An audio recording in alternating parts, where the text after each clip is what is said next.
Hi, I just wanted to take a minute and talk to you about a subject that comes up sometimes when one partner is excited about joining Couple Success, and frankly, the other partner just isn't into it. You know, your partner may have any number of feelings about joining a program like this. Maybe some of these sound familiar to you. Maybe your partner feels like they've already tried a bunch of things and nothing's worked, or nothing sticks and nothing seems to change over time. It always goes back to the way it always has been. Maybe your partner's so angry, so upset, so frustrated with you right now that the thought of doing something like this with you is more than they can bear. You know, they also might be feeling hopeless. Sometimes it's easy to feel like nothing's going to work, like there's no hope, so why even bother? Worse yet, they might be feeling like maybe there's not even enough here to save, that working to save this last little bit of your relationship wouldn't even be worth the effort. Well, it doesn't matter what the reason is. Their reasons are real and valid. And just like any time you have to have a difficult conversation with your partner, I'm going to implore you not to sell your partner on this. Don't try to convince them. Don't try to win by making them join. Instead, what we would share with you is do what you do anytime you have to have a difficult conversation, and that is open up a dialogue about it with your partner. That's just an exchange where you share your words, your thoughts, your feelings about what it would mean to you to join Couple Success. Maybe you let them know that you'd be willing to do all the work and maybe they could just come along for the ride. They could just be a silent partner, if you will. That they don't have to talk up if they don't want to.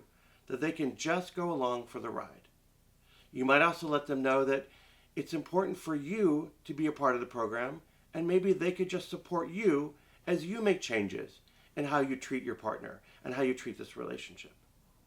Whatever it is, the most important thing that you're going to want to do with your partner is to listen and listen intently. That means close your mouth and open your ears.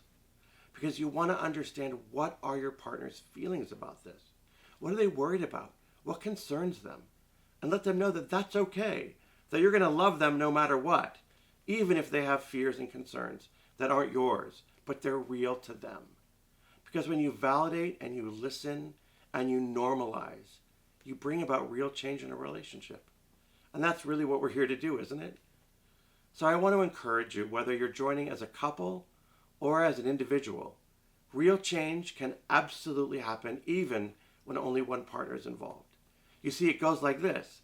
When one partner joins, they start getting new information about how to behave differently, how to think differently, how to treat their partner better. And you see, when you start changing your behaviors, you start to feel differently about your partner. In fact, you usually start to feel better.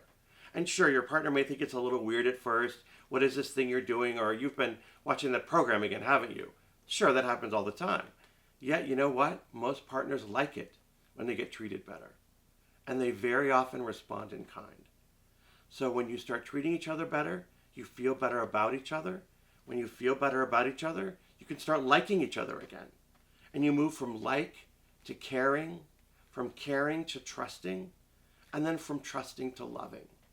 And then intimacy and closeness can come back. You see, it's a journey that both of you can make, or one of you can make. But no matter which you choose, just know that positive change is going to happen.